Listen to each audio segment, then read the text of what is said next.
Cet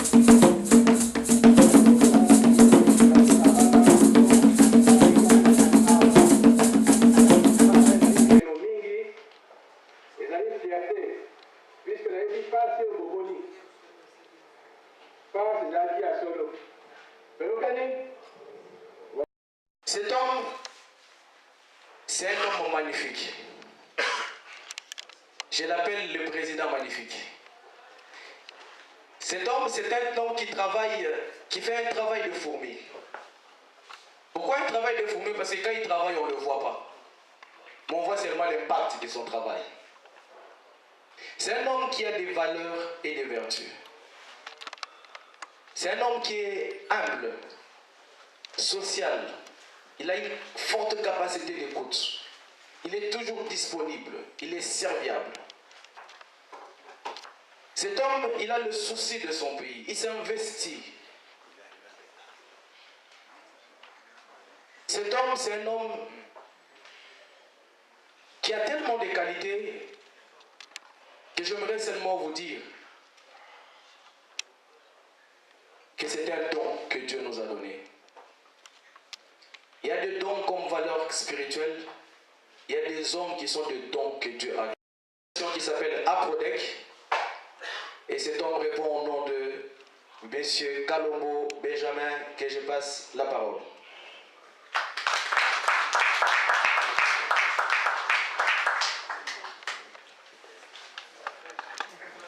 Oui, merci beaucoup pour la parole. On ne sait pas parler démocratie et développement sans qu'il y ait élection, puisque les élections, c'est le point de départ du processus. Donc, notre association, au sein de notre association, on a enquêté sur le processus électoral congolais depuis 2009. Et pendant toute cette période, on a accumulé suffisamment d'éléments que pour mettre la moitié, si pas la totalité, de la communauté internationale en prison. Parce que ce qui s'est passé au Congo, c'est du jamais vu. Quand je dis c'est du jamais vu, je pèse mes mots, parce que quand on vous parle de 8 millions de morts, je fais une petite introduction pour que vous ayez une idée de quoi il s'agit. Quand on parle de 8 millions de morts au Congo, dans les statistiques de l'ONU, je parle bien de l'ONU et de l'Union européenne, concernant les élections au Congo, les 8 millions de morts, on ne les retrouve nulle part. Donc c'est comme si les Congolais ne sont jamais... on n'a jamais tué les Congolais quand on regarde les chiffres. Donc pas un seul mort n'a été soustrait déjà dans les statistiques. Maintenant, vous prenez les mêmes documents produits pendant la même période au sein de l'Union européenne et de l'ONU concernant le processus... pour tout ce qui est pauvreté, tout ce qui est habitat, vous retrouvez la soustraction de ce nombre de morts. Donc, c'est une aberration intellectuelle terrible. Donc, je pense que ces gens, ils prennent vraiment des Congolais pour des idiots, ou bien ils pensent que les Congolais ne sont pas suffisamment intelligents pour comprendre ce qui se passe. Et malheureusement, notre élite intellectuelle et surtout nos universités au Congo, et je plains surtout l'Institut de statistique au Congo, puisque là, on a des éminents professeurs mais qui n'ont rien dit. Et ils savaient ce qui se passait. Donc, on a falsifié le nombre et de la population générale et le nombre d'adultes en âge de voter au Congo. En gros, c'est ça, en fait. Donc, raison pour laquelle le contrôle du fichier électoral au Congo, c'est ça la base même du pouvoir. Et quand je vois la population continuer à réclamer, faites naïvement, entre guillemets, la vérité des urnes, et il faut continuer à le faire, parce que sinon, on est parti dans un cycle où le nombre de la population est falsifié, et les 8 millions de morts qu'on pleure tous les jours ici, ils se retrouvent nulle part. Donc c'est un génocide où il n'y a pas 100 morts, si vous voulez. Voilà en gros pour l'introduction. Donc je vais essayer d'aller vite, puisque je ne sais pas le timing qui m'est imparti. Bon, sinon, je peux passer ma soirée à expliquer des choses si vous ne me limitez pas. Donc, en gros, c'est ça. Donc, maintenant, le de 1989. Donc, depuis lors, il n'y a jamais eu de recensement scientifique et le pays est gouverné à vue. Ça veut dire qu'on gouverne avec une estimation de la population. Ce qui est une aberration totale. Parce que même un simple éleveur, il se soucie de compter le nombre de sa volaille ou le nombre de ses porcs pour pouvoir les nourrir et prévoir les médicaments. Mais au Congo, personne ne se soucie de savoir le nombre exact de la population. Et ça a plusieurs... les objectifs sont divers. Non seulement pour pouvoir tricher facilement lors des élections, mais aussi pour couvrir ce fameux génocide dont je vous ai parlé à l'introduction. Donc, quand on falsifie tout cela, donc il y a moyen de camoufler le 8 millions de morts, ben, on ne les retrouve nulle part. Donc, il suffit d'écrire et de modifier les chiffres, et tout y est. Or, avec un recensement général de la population, ça devient difficile de manipuler tous ces chiffres. Parce que là, la population est comptée maison par maison, adultes et vieillards, femmes et enfants, en classe d'âge, en catégorie des sexes, et ainsi de suite. Donc, ça devient difficile de falsifier le nombre et de la population et le nombre d'adultes en âge de voter.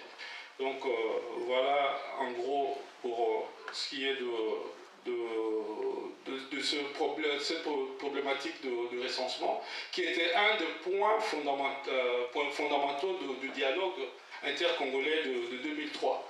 Mais jusqu'à présent, on en parle, mais personne n'en veut, puisque si on recense la population aujourd'hui, on va découvrir tellement de choses que ça remettrait à plat tout ce qu'ils ont fait depuis le début. Raison pour laquelle ils vont continuer à camoufler cette problématique, et l'accès au fichier électoral congolais, c'est une affaire vraiment d'État. Donc voilà pour l'introduction. Et pour les élections au Congo, pour en venir, donc les premières élections au Congo ont eu lieu en 1957. C'était des élections municipales. Et en 1960, il y a eu les premières élections législatives, dont le grand gagnant fut le parti de Lumumba, et il est devenu Premier ministre. Malheureusement, il fut assassiné le 17 janvier 1961, pour des raisons que vous connaissez, sinon on peut rappeler brièvement.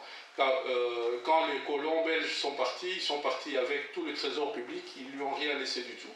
Et Lumumba, quand il a vu ça, il a voulu réclamer, les Belges n'ont rien voulu savoir, et il a, pour finir, monté des dossiers pour carrément ouvrir le problème de contentieux colonial, et c'est ce qui a précipité son assassinat. Donc, et le procès,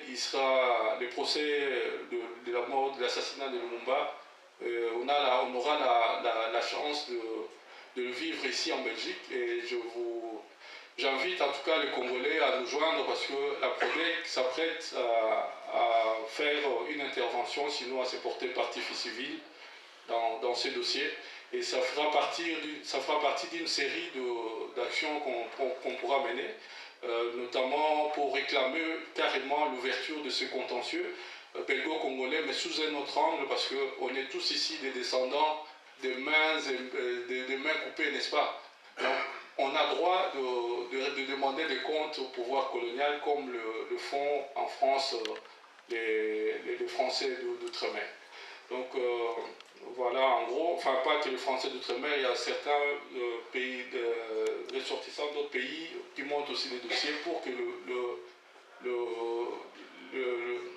dossier et les massacres que les Occidentaux ont commis pendant l'époque coloniale, ainsi que le pillage, que les Africains obtiennent une juste réparation, parce qu'on ne peut pas continuer à parler de justice, d'impunité, sans qu'on l'applique ici en Occident tout d'abord.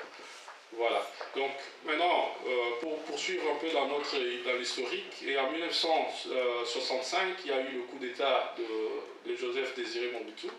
Il a pris le pouvoir, et puis en 1997, il y a eu un autre coup d'État militaire qui a mis en place, enfin, à l'issue duquel Laurent Désiré Kabila a pris le pouvoir.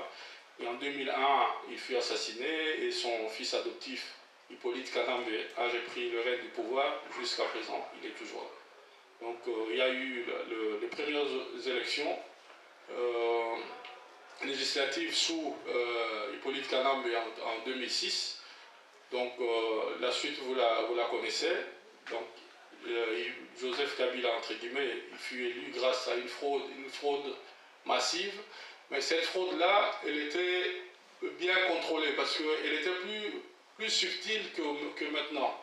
Parce que la fraude en 2006, elle était faite, organisée par l'Union européenne particulièrement. Je ne sais pas si certains d'entre vous ont lu le livre de Charles Onana. Il en parle suffisamment du rôle qu'a pu jouer Louis Michel pour nous imposer Joseph Kabila.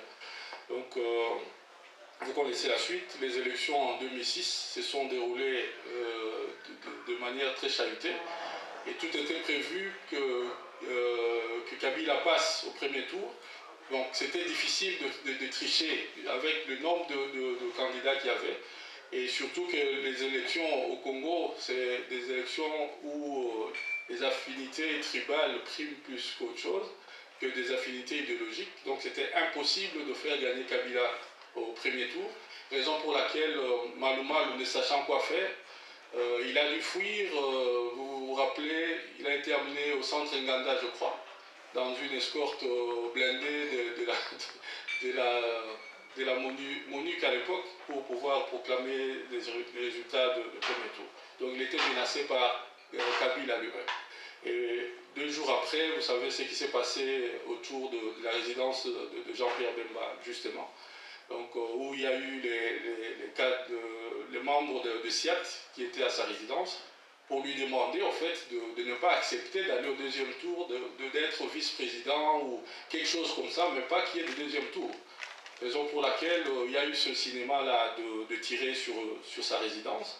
C'était pour le mettre non seulement sous une pression militaire, enfin militaire puisque ça tirait dehors, la pression politique puisque les ambassadeurs étaient dans sa résidence.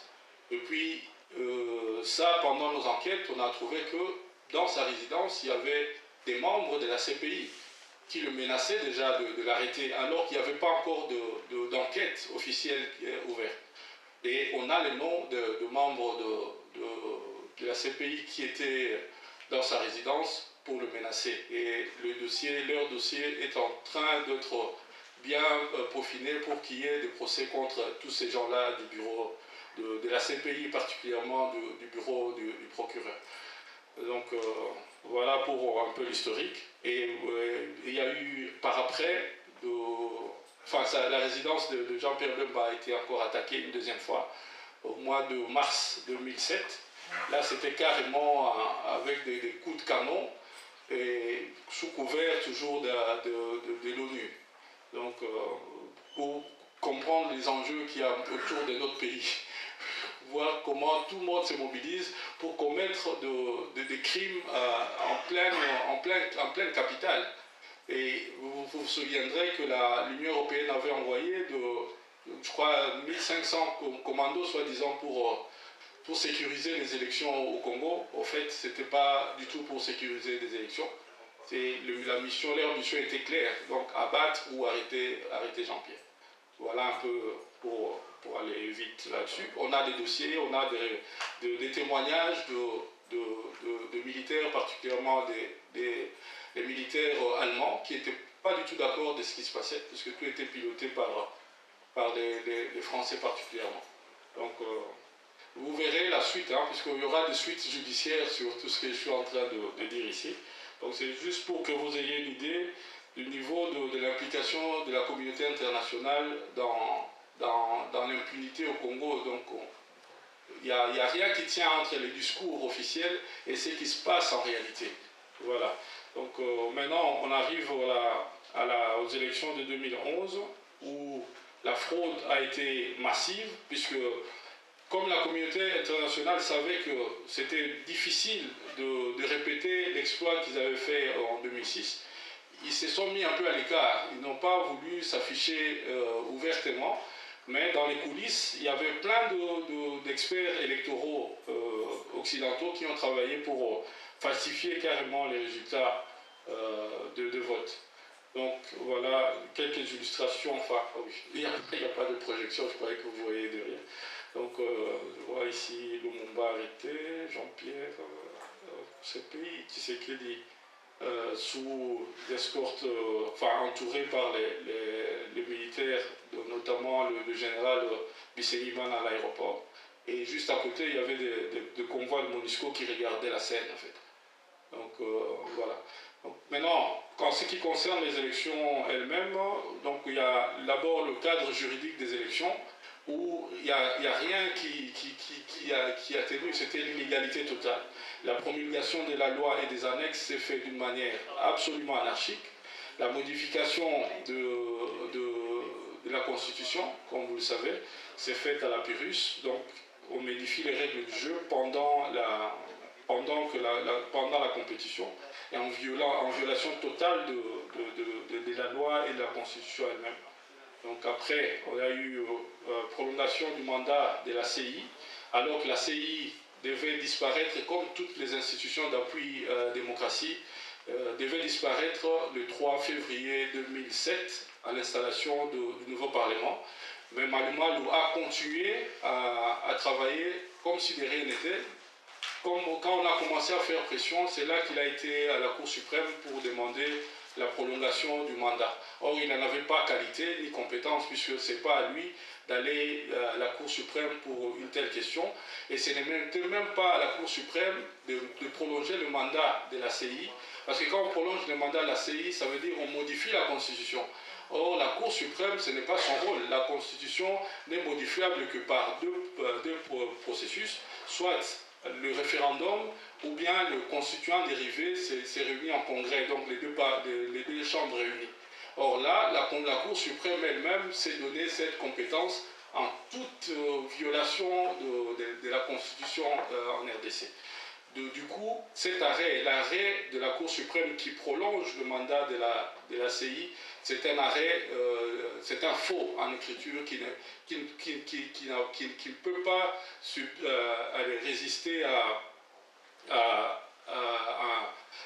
une plainte devant un juge d'exéquatur, par exemple. Puisque, bon, pour vous donner une idée, ici en Belgique, on a engagé notre association a engagé a déposé plainte, notamment contre l'Office national du droit. Je vous donne seulement un exemple. Dans cette plainte, on va poser la question de savoir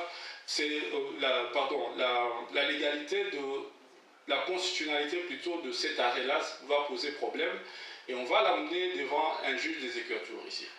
Il n'y a pas seulement cet arrêt de la Cour suprême, il y a aussi tous les arrêts de la Cour suprême qui concernent le processus électoral au Congo sont attaquables ici en Belgique. Et le tout dernier concernant la proclamation des résultats finaux au Congo. Cet arrêt-là est aussi attaquable puisqu'il a des effets juridiques ici. Donc, raison pour laquelle quand nous écrivons que les élections au Congo, ce n'est pas encore fini, on ira juste attaquer cet arrêt de la Cour suprême qui a proclamé Kabila président. Du moins, ses effets juridiques ici en Belgique. Parce que les effets juridiques qui découlent de cet arrêt, c'est notamment la signature de Kabila quand il signe pour nommer les ambassadeurs, et c'est là où il devient fragile, là où il devient attaquable. Donc, il y a moyen de le dépouiller du moins de son immunité en prévision d'autres procès, puisqu'il fait partie de ce système qui a triché aux élections. Et ce système, le point faible de ce système, c'est la société belge ZS qui a eu la gestion du fichier électoral, et ainsi que d'autres sociétés et l'Office national belge du droit. Ce sont les points faibles de ce système mafieux qui a imposé Kabila au pouvoir. En tout cas, pour aller vite, ceux qui veulent plus de renseignements peuvent aller sur le site d'Aprodec pour avoir plus d'éclaircissements là-dessus. Maintenant, je ne sais pas si j'ai encore... ok. On m'a dit pas trop long, bon, je ne sais pas si pas trop long, c'est que c'est réuni. Ok. Donc, voilà. Ça. Donc, en gros, je crois que j'ai balayé tout le système. Enfin, donc il fallait vraiment que je projette les chiffres pour que vous ayez une idée de ce qui s'est réellement passé. Donc, lors des élections au Congo, en gros, mais quelques chiffres. Donc, je donne un exemple. Là, il y a une mafia terrible autour des kits électoraux. Donc, au lieu de recenser, la mafia internationale a voulu, quelque part aussi, se sucrer sur le dos des Congolais.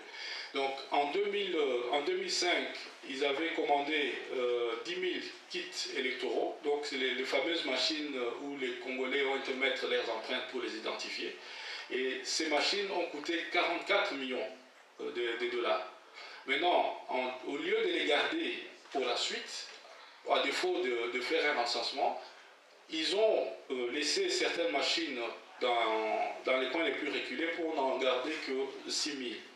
Et sur les 6 000 étaient destinés simplement à mettre à jour le fichier électoral. Au lieu de mettre à jour le fichier électoral, ils ont recommencé tout le processus d'identification des électeurs. Alors qu'à la fin des élections de 2005, on avait un fichier électoral avec 25 millions d'électeurs. Mais ils ont mis tout à plat, ils ont encore commandé de nouvelles machines à environ 9 500 d'une valeur de 30 millions. Et vous voyez ce que ça fait. Ça fait environ 100 millions de dollars. Rien que pour acheter des machines. Je ne sais pas si vous voyez ce que c'est. 100 millions de dollars pour acheter des machines pour identifier les électeurs. Et les mêmes machines pouvaient aussi recenser les policiers et les militaires. Au lieu de ça, ils ont encore acheté d'autres machines pour identifier les militaires, ils ont acheté d'autres machines pour identifier les policiers à part. Donc c'est une mafia qui au total a acheté environ pour 160 millions de dollars. Or, les élections, en tout cas le coût total des élections, des recensements, c'est 170 millions. Vous voyez les rapports qualité-prix. Or, avec un bon recensement, on n'a plus de problème de fichier électoral, puisque le fichier électoral, on peut simplement le puiser dans le fichier d'état civil. On va dans le fichier d'état civil, là où on recense les bébés, dès la naissance, vous êtes déjà dans le fichier. Et quand vous arrivez à la majorité, et on vous convoque pour aller voter comme ça se passe dans des pays normaux. Au lieu de cela, ils ont préféré acheter des machines. Or, avec un recensement, on pouvait simplement alimenter le fichier électoral par le nombre de nouveaux adultes en âge de voter. Ils n'ont pas voulu faire ça parce que ça ne les arrangeait pas. Parce que ça rend, la fraude difficile, la fraude électorale devient difficile, et de deux, ça ne les arrange pas puisqu'ils doivent couvrir les massacres qui se passent à l'Est. Parce que quand on parle de 8 millions de morts, aller donner les noms, ça c'est 8 millions de morts. C'est impossible. Donc voilà en gros. Et ils ont, non seulement ça, ils ont commandé environ 49 millions de cartes d'électeurs. Donc vous comprenez le nombre de cartes d'électeurs qui sont en circulation. Alors quand on sait qu'au Congo il n'y a pas de carte d'identité, ça pose un problème de sécurité carrément internationale. Parce que les gens qui ont les cartes d'électeurs au Congo, ils ont droit au passeport. Ils ont droit au passeport. Pour l'anecdote, la société ZS avait porté plainte contre Prodec, puisqu'avec tout ce qu'on a dénoncé comme fraude, et j'ai été, dans le cadre de cette plainte, auditionné par la police.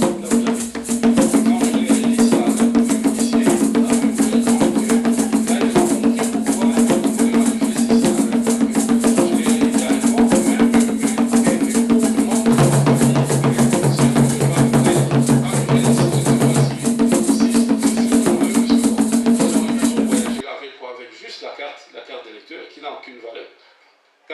49 millions de cartes achetées, et sur les 32 millions d'électeurs enrôlés, en réalité, il y en a qui environ 22 millions, en réalité. Et tous les restes, les cartes qui circulent. On s'étonne que les Rwandais prennent la nationalité. Et d'ailleurs, pour l'anecdote aussi, lors de cette audition, j'ai pris comme exemple de faux électeurs lui-même, Joseph Kabila, puisque là j'avais amené quoi? Son passeport congolais, la copie de son passeport tanzanien, ses cartes militaires rwandais, et les policiers me regardaient, ils m'ont carrément dit, monsieur, vous êtes un flic aussi comme nous, quoi. Donc c'était un bel exemple d'un faux électeur congolais. Donc ce processus nous a amené des faux électeurs comme ça, beaucoup. Et le nombre de nos jeunes qui actuellement possèdent des cartes d'électeurs alors que ce sont des mineurs. Allez-y maintenant comprendre toute une société qui est carrément bouleversée. On ne sait pas qui a l'âge correct ou pas. Qui est étranger, qui est congolais, on ne sait plus. Voilà un peu ce qu'on nous a servi comme processus électoral au Congo. Et maintenant, pour conclure, parce que bon, les chiffres, si je me mets à les citer ici, ce sera difficile de suivre. Donc il faut savoir simplement qu'ils ont, quand on fait les calculs, entre le nombre quand on calcule, je vais terminer dans 5 minutes. Donc,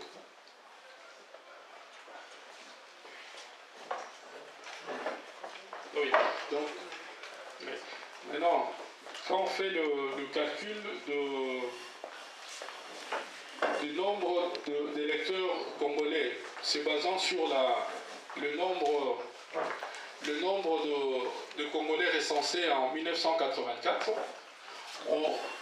avec le nombre de faux électeurs qu'on a découverts lors de nos enquêtes, on se rend compte que sur les 32 millions d'électeurs, en réalité, il y a un minimum de 6 millions, exactement 6 500 000 faux électeurs sur les 32 millions. Donc, c'est ça le vrai problème, en tout cas pour l'opposition politique congolaise. Si l'opposition ne cherche pas à tirer au clair ce qui se passe dans le fichier électoral, ça veut dire que l'opposition congolaise n'a rien compris du tout. Elle est là pour accompagner simplement le pouvoir. Parce que tant que l'opposition n'a pas la maîtrise du fichier électoral et le nombre réel des électeurs congolais, elle ne peut rien espérer pour les élections à venir. Parce qu'elle doit en tout cas demander à ce que la société ZS produise le rapport final du nombre d'électeurs, puisque cette société a eu non seulement le contrat pour fournir les machines, elle a eu un deuxième contrat pour former le personnel de la commission électorale, elle a eu un troisième contrat pour nettoyer le fichier électoral, ça veut dire enlever tous les faux électeurs qu'il y avait dedans. Or, le 24 juillet 2011, le pasteur Ngoïmou Lunda avait publié le nombre d'électeurs, le fameux 32 millions 24 640 électeurs. Ça, c'était le 24 juillet. Maintenant, lorsque le pasteur Ngoïmou Lunda a publié le nombre final, en tout cas la liste électorale congolaise, on s'attendait à ce qu'il donne un chiffre inférieur aux 32 millions. Curieusement, il a repris exactement le même nombre d'électeurs que le nombre qu'il avait donné le 24 juillet 2011. Ça veut dire quoi? Ça veut dire que ZS, qui avait le contrat du nettoyage du fichier électoral, alors que le même ZS, on avait mis la main sur un rapport partiel de nettoyage du fichier électoral congolais qui concernait 4 provinces. Et dans ce rapport, on avait déjà vu qu'il y avait un minimum d'1 million de doublons, les fameux électeurs fictifs. Donc on espérait qu'il y aurait un minimum, en tout cas si ils étaient trop fainéants qu'ils allaient soustraire ne fût-ce que ce million. Mais curieusement, quand ils ont publié la liste électorale, ils ont repris le même nombre d'électeurs, ça veut dire 32 millions 32 millions 24 640 électeurs. Ça veut dire quoi? Ça veut dire que ZS est coupable de falsification du nombre d'électeurs, raison pour laquelle nous, la PRODEC, on a attaqué ce dossier ici en justice, et ce dossier aura des répercussions sur le processus électoral en cours, en tout cas à la suite du processus électoral congolais, parce qu'on va demander le rapport final que l'opposition congolaise n'ose pas demander à Kinshasa, nous, au cours de cette procédure judiciaire, nous allons demander aux juges que les ETS produisent le rapport final de dédoublonnage, donc du nettoyage du fichier électoral, pour savoir exactement le nombre d'électeurs congolais, afin que le processus puisse revenir entre guillemets dans la normalité, et ça va nous permettre en tout cas de mettre en mal en tout cas le système, parce qu'on ne peut pas continuer avec un système comme ça. Avec cette falsification, on pourra carrément non seulement citer tous les membres de la CI, et citer aussi lui-même Joseph Kabila, puisque c'est lui qui a bénéficié de cette falsification. Et pour ce faire, on pourra attaquer en tout cas, on pourra le dépouiller de son immunité en attaquant l'arrêt de la Cour suprême qui a fait de lui président, devant un juge d'exécution. Je crois que j'ai fini, sinon, s'il y a des questions, on pourra partager à la fin. Merci.